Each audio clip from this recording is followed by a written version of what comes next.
أشهد أن لا إله إلا الله وحده لا شريك له وأشهد أن محمدًا عبده ورسوله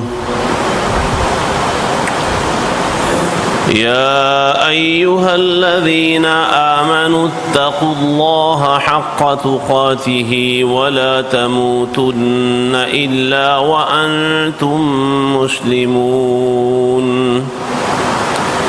يا أيها الناس اتقوا ربكم الذي خلقكم من نفس واحدة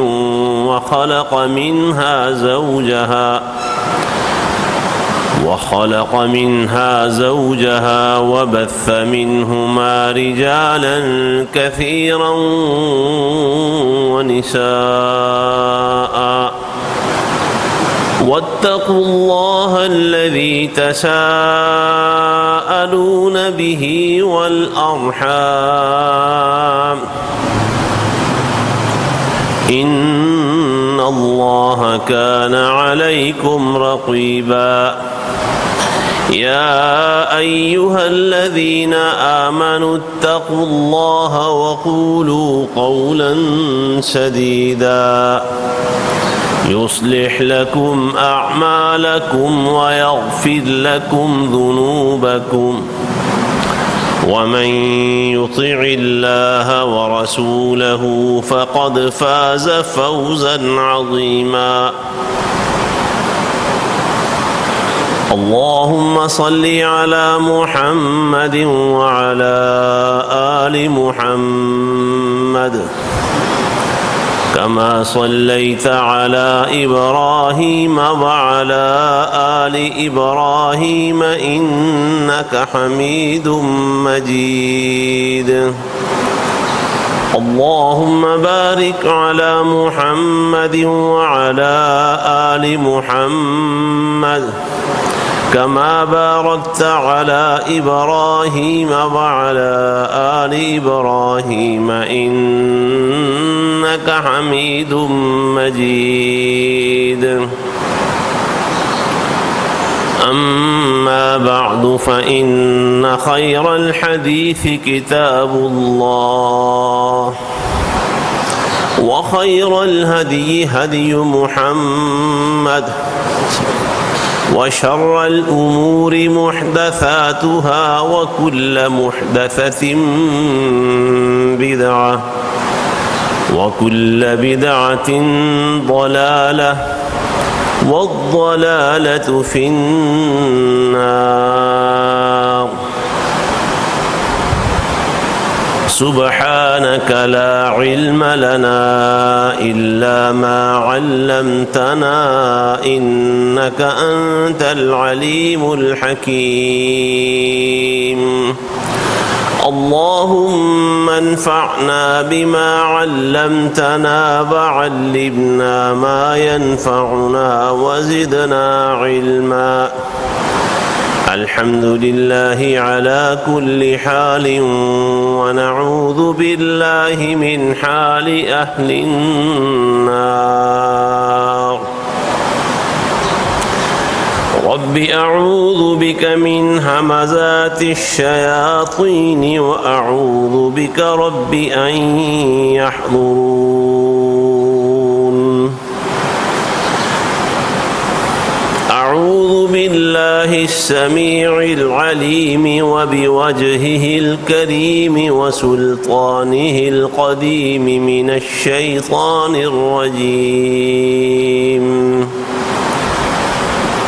سيقولون ثلاثة رابعهم كلبهم ويقولون خمسة سادسهم كلبهم رجما بالغيب ويقولون سبعة وثامنهم كلبهم قل ربي أعلم بعدتهم ما يعلمهم إلا قليل فلا تمار فيهم إلا مراء ظاهرا ولا تستفت فيهم منهم أحدا.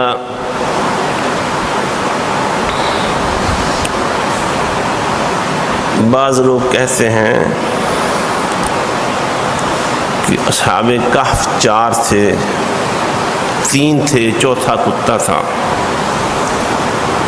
بعض کہتے کہ وہ 5 تھے، چھٹا ان کا کتا تھا. بن دیکھے تیر مارنے کے برابر ہے ان کی یہ بات، پتھر پھینکنے کے برابر ہے ان کی یہ بات. اور بعض لوگ کہتے ہیں کہ وہ 7 تھے، 8واں ان کا کتا تھا. تم یہ کہو کہ میرا رب ان کی اصل تعداد کو سب سے زیادہ جاننے والا ہے، اور ان کی حقیقی تعداد کو بہت کم لوگ ہی جانتے ہیں. لہذا تم ان کے بارے میں کسی شخص سے جھگڑا یا تکرار مت کرو مگر ظاہری سا تکرار، اور ان کی تعداد معلوم کرنے کے لیے لوگوں میں سے کسی سے کوئی سوال بھی نہ کرو. تو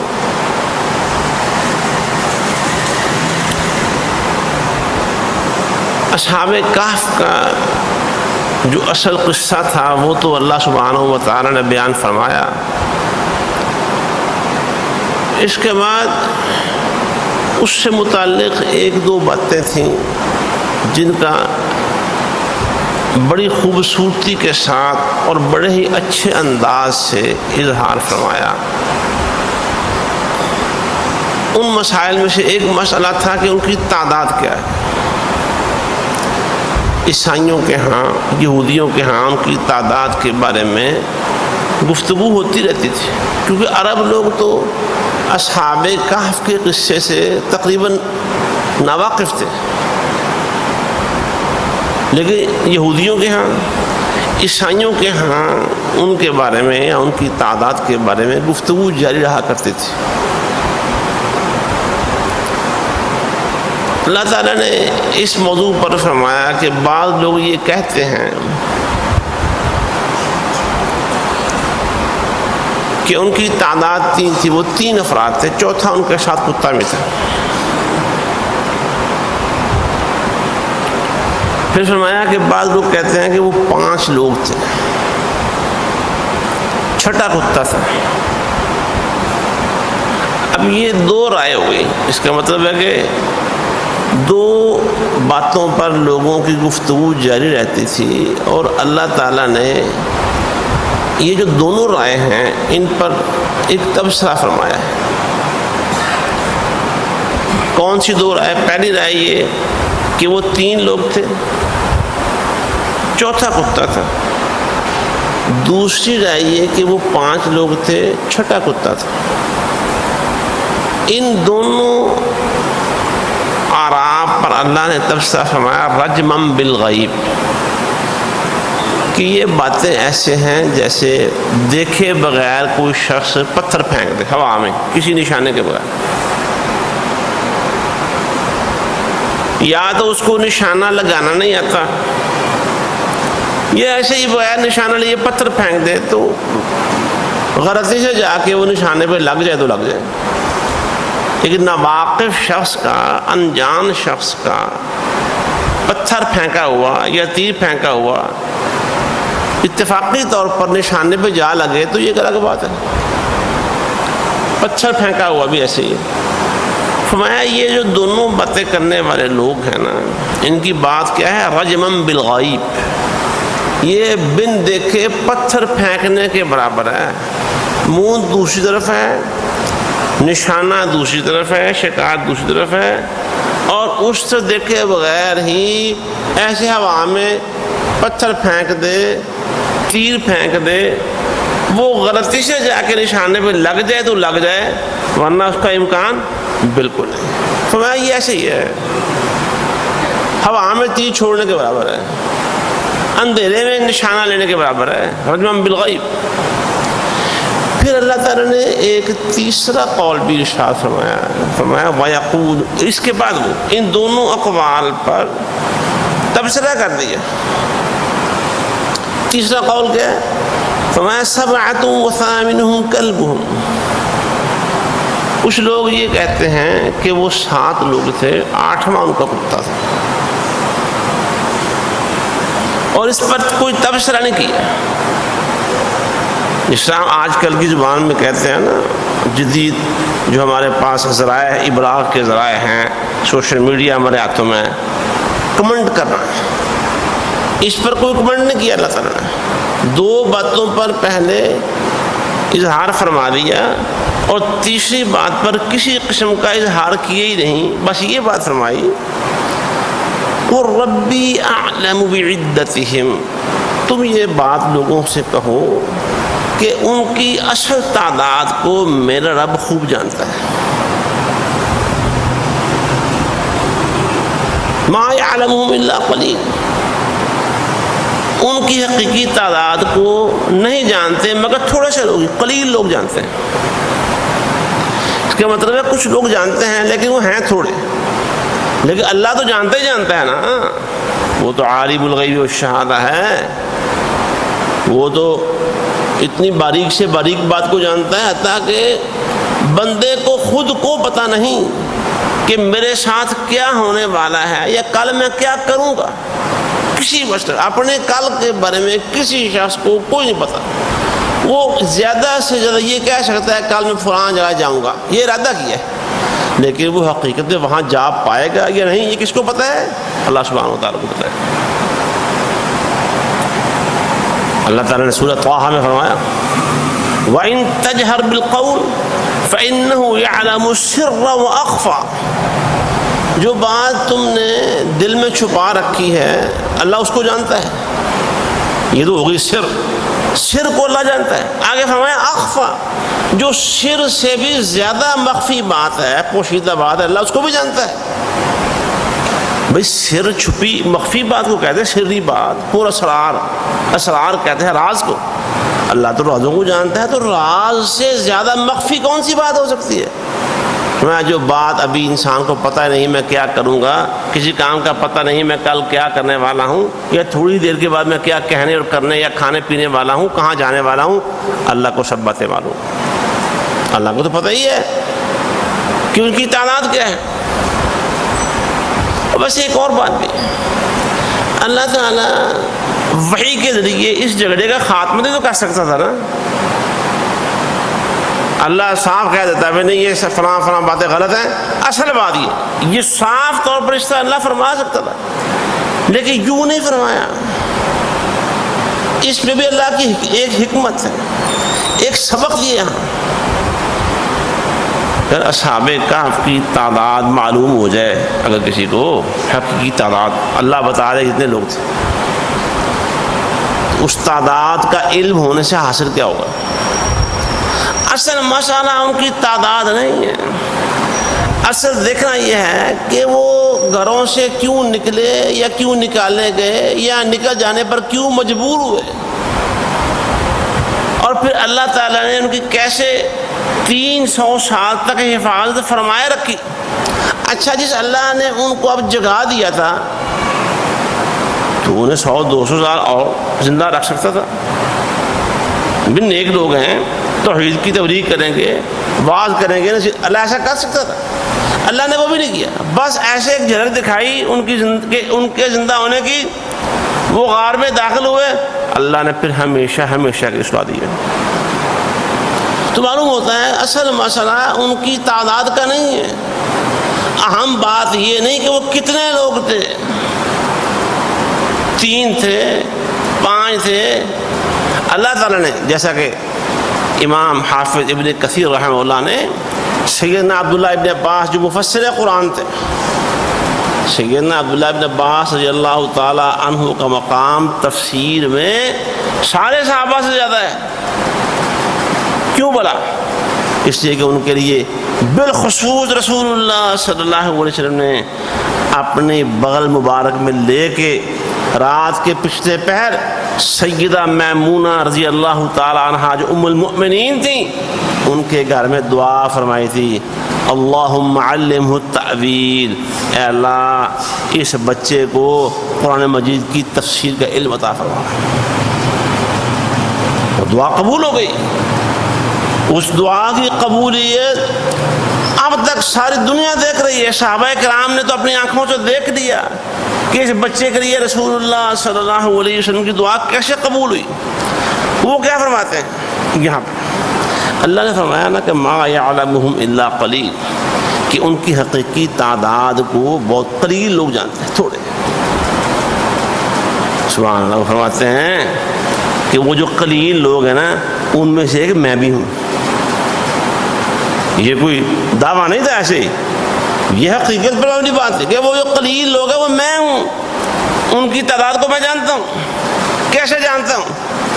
وہ یہی فرماتے تھے کہ ان کی تعداد 7 ہی تھی، کیونکہ پہلے 2 قولوں پر اللہ نے تبصرہ کر دیا کہ رجمًا بالغیب، وہ اندھیرے میں تیر چلانے کے مترادف ہیں، لیکن تیسرے قول پہ اللہ نے جو تبصرہ نہیں نہ کیا، کمنٹ نہیں کیا، تجزیہ نہیں کیا، رائے نہیں دی، اس کا مطلب ہے کہ ان کی تعداد واقعی 7 تھی۔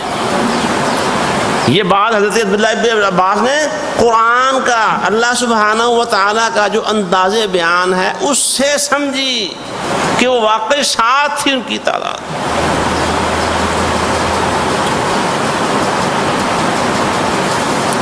ایک اور بات بھی ہاں بڑی دلچسپ ہے، چونکہ صحابہ کہف کے ذکر کے ساتھ یہاں آخر میں ان کے کتے کا ذکر بھی آ گیا، پیچھے بھی ذکر آیا کہ اگر کوئی بندہ غار پر آئے تو وہاں کتا اپنے بازو پھیلائے ہوئے بیٹھا تھا، یہ پیچھے ذکر ہو گیا۔ اگر کوئی بندہ غار پر پہنچے تو غار کے دانے پر کتا اپنے بازو پھیلائے ہوئے بیٹھا تھا، یہاں بھی ذکر آ گیا۔ بس یہ 2 باتوں کا، اس کے علاوہ کسی بھی حدیث صحیح یا صحابہ کرام کے اقوال میں ایسی بات مجھے ایک طالب علم کو یہ نہیں ملی کہ ان کے کتے کے بارے میں کچھ تفصیل ہو۔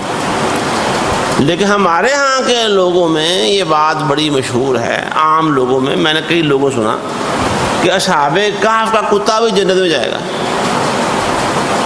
جنت میں جائے گا، کتا بھی جنت میں جائے گا۔ جنت تو اللہ سبحانہ و تعالیٰ نے انسانوں کے لیے رکھی ہے یا جنوں کے لیے رکھی ہے جو نیک ہے ان میں سے۔ یہ کتے کا جنت میں جانے کا قرآن میں تو بالکل ہی ذکر نہیں ہے، اس مختصر سے 2 تذکروں کے علاوہ، اور جنت میں جانے کی بات تو قرآن میں تو بالکل نہیں ہے، اور رسول اللہ صلی اللہ علیہ وسلم کی کسی حدیث میں بھی یہ بات موجود نہیں ہے۔ یہ بے تکی باتیں اڑانا، بے پر کی باتیں اڑانا، جو مقصد ہے اللہ سبحانہ و تعالیٰ بھی یہاں جو بات فرما رہے ہیں کہ لوگوں کی نظر مقصد پر ہونی چاہیے، لوگوں کی نظر مقصد پر ہونی چاہیے۔ تم دیکھو کہ کتنا بڑا واقعہ پیش آیا، تاریخ کا کتنا بڑا، اور بالخصوص اہل مکہ کے لیے تو یہ معلومات کا ایک دفن شدہ خزانہ تھا۔ اصحاب کہف کی یہ تو جانتے نہیں تھے، اسی لیے تو مدینے کے یہودیوں نے سرداران قریش کو بتایا بھائی یہ سوال کرو محمد سے صلی اللہ علیہ وسلم، ان سوالوں کا جواب نبی کے سوا کوئی دے سکتا ہی نہیں ہے، اگر جواب مل جائے تو سمجھ لینا کہ اللہ کا نبی ہے، اگر جواب نہ مل سکے تو سمجھنا بھی ہمیں اٹکا بچوں نے سارے۔ لیکن دیکھیے کیسا شاندار جواب نازل ہوا۔ اچھا پھر ایک اور خاص بات یہاں کیا ہے، میں پہلے بھی عرض کر چکا ہوں، مکے والے سوال کرتے تھے نا، صورتحال یہ بن جاتی تھی کہ جیسے سوال ان کے گلے پڑ گیا۔ وہ میں نے عرض کیا تھا کہ سیدنا یوسف علیہ السلام اور ان کے بھائیوں کے بارے میں سوال کیا انہوں نے، اللہ تعالیٰ نے جواب نازل کر دیا، لیکن اس میں سارے تسلیاں، حوصلہ، دل کو بڑھانے والی بات ہے، ساری کی ساری رسول اللہ صلی اللہ علیہ وسلم اور آپ کے جلیل القدر جو اصحاب تھے دن رات مکے والوں سے مارے کھا رہے تھے، مکہ والوں کی جو مشق ستم تھے برداشت کر رہے تھے، ظلم و ستم کے پہاڑ ان پر توڑے جا رہے تھے، لیکن ان کے لیے تسلی نازل ہو گئی۔ سبق کیا تھا؟ جس طرح برادران یوسف نے حضرت یوسف علیہ السلام کو کنویں میں پھینک کے اپنی طرف سے قصہ تمام کر دیا؟ نہیں نہیں نہیں، قصہ تمام اس وقت ہوا جب وہی برادران یوسف ایک دن یوسف علیہ السلام کے سامنے سجدے میں گرے ہوئے تھے۔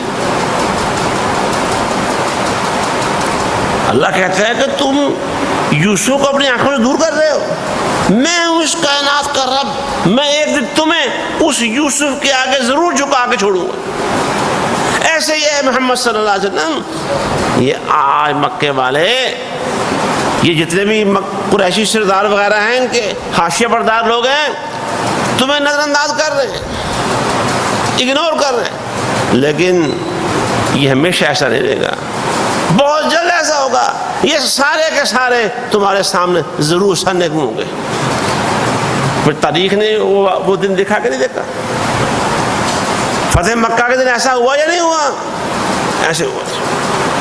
وہی بات یہ یوسف علیہ السلام کے بھائیوں نے کہی تھی، وہی بات قریش سرداران قریش نے کہی تھی، اور جو بات سیدنا یوسف علیہ السلام نے اپنے بھائیوں کی باتیں سن کے کہی تھی نا، اور چھوڑو یار، لا تثریب علیکم اليوم، چھوڑو کوئی بات نہیں، جو ہونا تھا ہو گیا، پیچھے ختم، کیا کہتے ہیں، دفع کرو یار، مٹی پاؤ، اور چھوڑو یار، بات چھوڑو آگے، اللہ تعالیٰ معاف کرے تمہیں بھی، مجھے بھی معاف کرے، اللہ بہت ارحم الراحمین، یغفر اللہ لکم، اللہ تمہیں معاف کر دے۔ یہی بات رسول اللہ صلی اللہ علیہ وسلم نے فتح مکہ کے دن سرداران قریش سے کہی تھی، اور جاؤ جو بات میرے بھائی یوسف نے اپنے بھائیوں سے کہی تھی نا، آج میں بھی تمہیں وہی بات کہتا ہوں، اذهبوا، جاؤ انتم الطلقاء، کوئی باز پرس نہیں ہے، کوئی کیس نہیں ہے تمہارے خلاف، کوئی دفع نہیں ہے تمہارے خلاف، اللہ سے تمہارے لیے معافی مانگتا ہوں، اور تمہیں اسی طرح چھوڑتا ہوں آزاد جیسے یوسف علیہ السلام نے اپنے بھائیوں کو چھوڑ دیا۔ تو سوال انہوں نے کیا، فوائد کن کو مل گئے؟ محمد رسول اللہ صلی اللہ علیہ وسلم اور آپ کے ساتھ ہوں۔ ایسے یہاں بھی ہوا، ذرا غور کریں، ابھی وہ دن آنے ہی والے تھے جب رسول اللہ صلی اللہ علیہ وسلم بھی مکہ والوں کے ستم کے، ظلم کے ستائے ہوئے مکہ سے نکلنے والے تھے اور غار میں جا کے پناہ لینے والے تھے، اور اس پر کوئی صدیاں نہیں لگی، بعد میں کچھ سالوں پہ سال نہیں گزرے، وہ ایک آدھ سال، 1.5 سال کے اندر یہ واقعہ ہو گیا کہ نبی علیہ السلام مکہ سے نکلتے ہیں اور سیدھے غار ثور میں جا ٹھکانا کرتے ہیں۔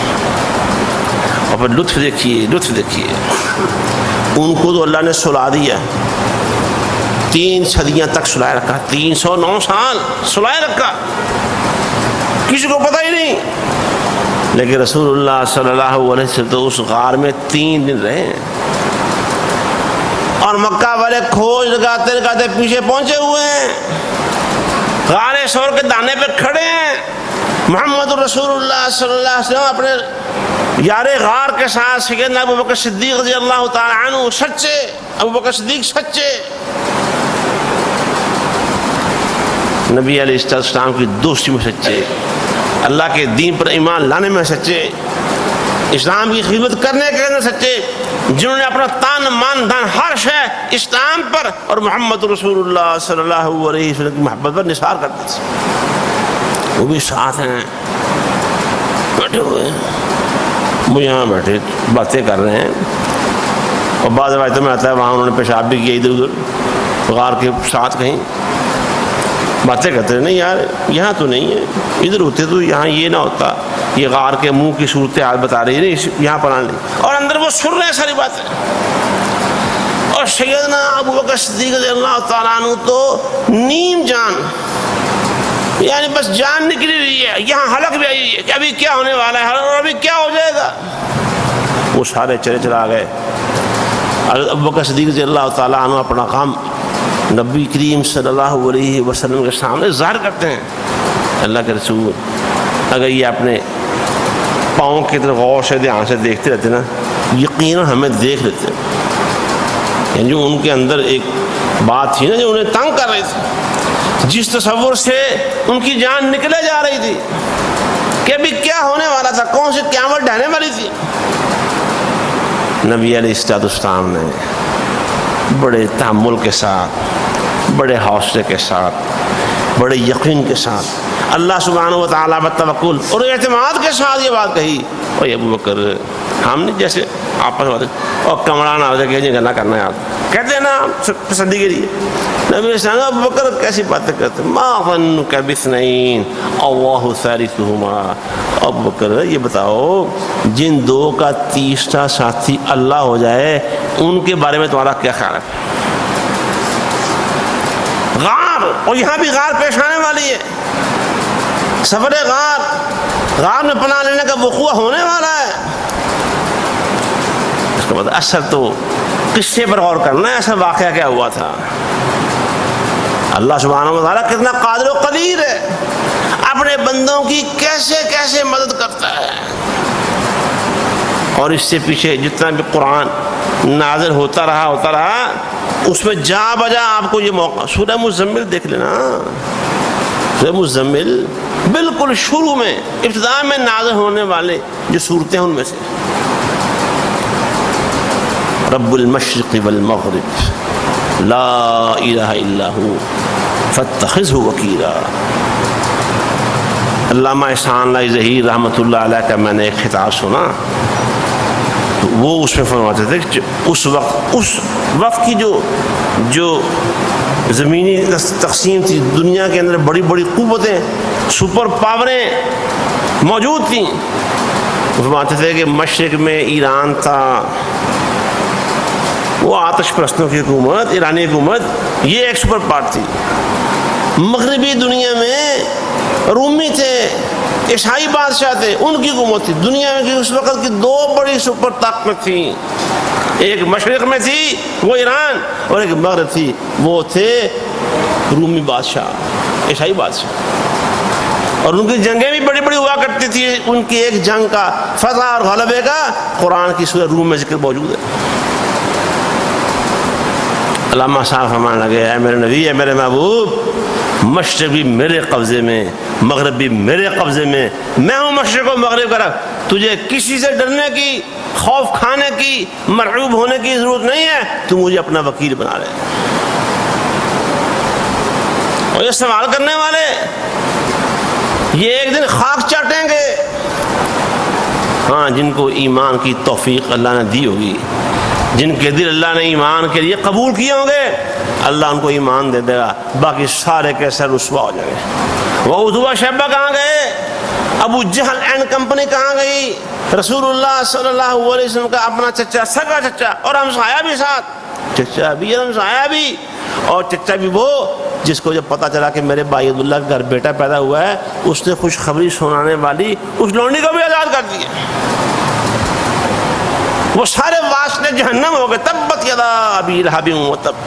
اچھا، یہاں میں ایک دلچسپ لطیفہ بھی آپ کو سناؤں، علمی لطیفہ سے مراد وہ لطیفہ نہیں ہاں جڑا حاصلی پٹاری کھول دے، وہ نہیں. لطیفے کا مطلب نکتے کی بات. جو ابو لہب تھا نا، ابو لہب رسول اللہ کا چچا، جس کی نام کی سورت نازل ہوئی، سورہ ابو لہب، سورۃ اللہب نام اس کا. تبت یدا ابی لہب وتب ما اغنی عنہ مالہ ما.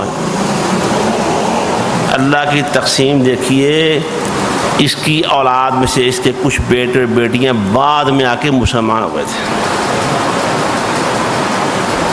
بات یہاں نہیں، مزید دلچسپ بات یہ ہے کہ وہ بھی قرآن کی سورہ اللہ اپنے باپ کی سورت پڑھتے رہے.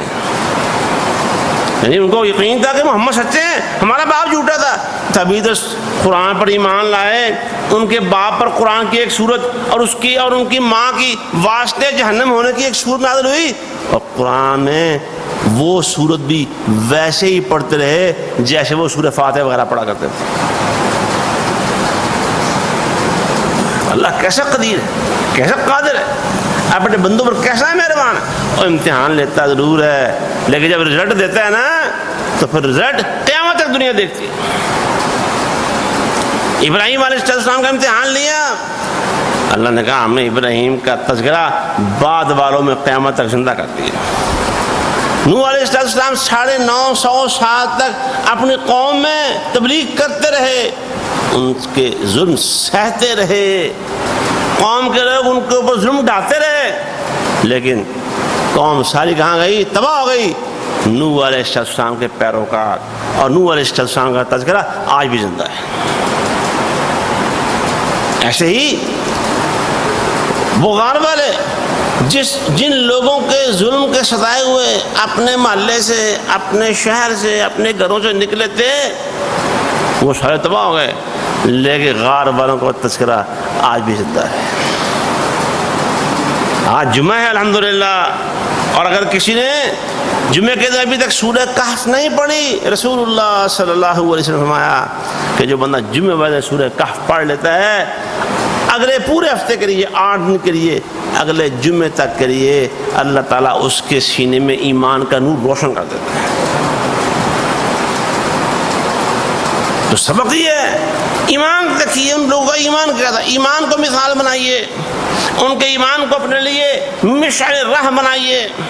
ہاں پھر یہ بات آخر فرمائی، فلا تمار فیہم الا مراء ظاہرا، کسی سے اصحاب کہف کے بارے میں بات چیت ہو نا تو ظاہری گفتگو تذکرہ کر لیا کرو۔ اس ظاہر کا معنی بعض مفسرین یہ سرسری سا بس برائے نام سے بات کرنی، اندر اس کی ڈیپتھ تک جانے کی بات نہ کرو، ظاہری سی بات کر لو جیسے اللہ نے کی ہے۔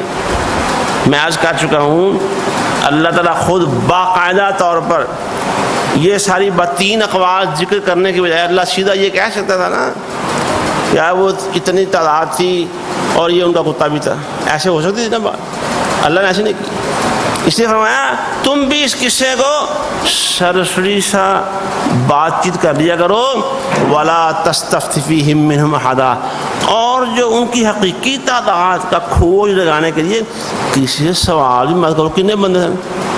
اچھا پھر اب یا انہوں نے بندے کا نام کی سن، یہ بھی بعض لوگ یار صاحب کہف کا جو کتا تھا کس رنگ کا تھا، اچھا وہ کس رنگ کا تھا، پتہ ہے فلاں رنگ کا تھا، اس سے کیا اثر ہوا، وہ کتنے لوگ تھے، نام کیا کیا تھے ان کے۔ یہ ساری باتیں اگر معلوم ہو جائے، میرے بھائی یہاں بیٹھے ہیں اویس صاحب میرے دوست قرآن سے بڑا شغف ہے ان کو، حاجی ادریس صاحب ہمارے بزرگ ہوا کرتے تھے، اللہ ان کی قبر روشن فرمائے، ان کو جنت نصیب فرمائے، اویس بھائی کو ان کے بھائیوں کو اللہ صحت و سلامتی دے، قرآن بڑا شغف، یہ ان مقامات کا بڑا مطالعہ کرتے ہیں اور یہ بات کہتے ہیں جی پتہ ہونا چاہیے، بات ٹھیک ہے، لیکن اگر اب دیکھیں نا جو قصہ اللہ تعالیٰ وحی کے ذریعے تمام کر سکتا تھا کہ نہیں کر سکتا، نہیں کیا اللہ تعالیٰ نے، لیکن صحابہ کرام کو رضی اللہ تعالیٰ عنہ اجمعین کو اور اس زمانے میں جو مسلمان تھے ان کو اس قصے کے نازل ہونے کا فائدہ ہوا کہ نہیں ہوا، لیکن ان کو یہ تعداد کی حقیقت کے بارے میں بات معلوم نہیں تھی، ان کے ناموں کا علم نہیں تھا، نام کیا کہتے وہ کیسے لوگ تھے، کسی بارے میں کچھ علم نہیں تھا۔ مقصد یہ قرآن کا جو فوکس ہے وہ تذکیر پر ہے، نصیحت پہنچے، اس قصے کے اندر جو عبرت کے پہلو ہیں ان عبرت کے پہلوؤں میں غور کرو اور اپنے ایمان کی اصلاح کرو، ایمان میں روشنی پیدا کرو، ایمان کے لیے اس قصے کو اپنے لیے مشعل راہ بنا لو، ایمان کی حرارت اور ایمان کی روشنی حاصل کرو یہاں سے، تاکہ تمہیں دنیا اور آخرت میں اللہ کے ہاں تم سرخرو ہو سکو رسول اللہ صلی اللہ علیہ وآلہ وسلم کے ساتھ۔ بالآخر جو غار کا قصہ پیش آیا وہ ساری دنیا دیکھا، غار ثور سے نکلے اور پھر مدینے پہنچے، اور یہ نور جس کو مکے والے روک رہے تھے، جسے بند کر رہے تھے، جسے کسی نہ کسی طریقے سے ختم کرنے اور بجھانے کی کوشش کر رہے تھے، یریدون لیطفئوا نور اللہ بافواہہم ویأبی اللہ الا ان یتم نورہ، وہ نور بجھا نہیں سکے، اس روشنی کو روک نہیں سکے، بلکہ وہ روشنی پھر ایسی پھیلی۔ آج دنیا میں اس دین اور ایمان پر ایمان رکھنے والے مسلمان پوری دنیا میں 55 سے زائد اسلامی ملک ہونے کے باوجود دولتیں، خدا نے اسلحہ، مادی ذخائر، سب کچھ کے بارے ہونے کے باوجود کمزور ہیں، دبے ہوئے ہیں، کوئی ان کا پرسان حال نہیں ہے۔ لیکن بتائیے وہ جو نور ایمان تھا دنیا میں پھیلتا چلا جا رہا ہے یا کہیں اس کے آگے بندہ ہوا ہے؟ اب بولیے نا ذرا، وہ نور ایمان پھیل رہا ہے یا کم ہو رہا ہے؟ دنیا میں مسلمانوں کی تعداد بڑھ رہی ہے نہیں، یہ کم ہو رہی ہے؟ بڑھ رہی ہے. اور بڑے بڑے ہم سے ڈھیروں اچھے مسلمان دنیا میں موجود ہیں، پیدا ہو رہے ہیں، بن رہے ہیں. معلوم ہوا کہ سبق اصل میں یہ ہے، اس ایمان، اس روشنی، اس دین اور اس دعوت، وہ جو توحید کی دعوت تھی محمد رسول اللہ صلی اللہ علیہ وسلم لے کے آئے تھے. توحید، وہ غار والے جو تھے وہ توحید پر تھے، وہ سچے ایمان پر تھے، اور وہ مرنے کے بعد دوبارہ زندہ ہونے پر یقین رکھتے تھے. ہمارا بھی ایمان ہے، ہم نے مرنے کے بعد دوبارہ زندہ ہونا ہے، حساب کتاب میں کھڑا ہونا ہے. بس یہ دعا کریں، اللہ حساب تو تیرا ایک فیصلہ ہے، تو نے ایک دن حساب رکھا ہوا ہے، لیکن ہم سب کو اس دن سے پہلے پہلے، اس پیشی سے پہلے پہلے جو ہو کر رہنے والی ہے، اے اللہ ہم سب کو معاف فرما دے، ہمارے گناہ معاف فرما دے، ہماری غلطیوں پر پردہ پوشی فرما دے، ہمارے گناہوں سے صرف نظر فرما، ہم پر، ہمارے آباء و اجداد پر، ہمارے اساتذہ پر، ہمارے اولادوں پر اے اللہ اس سے نظر کرم فرما. وآخر دعوانا الحمد للہ رب العالمین.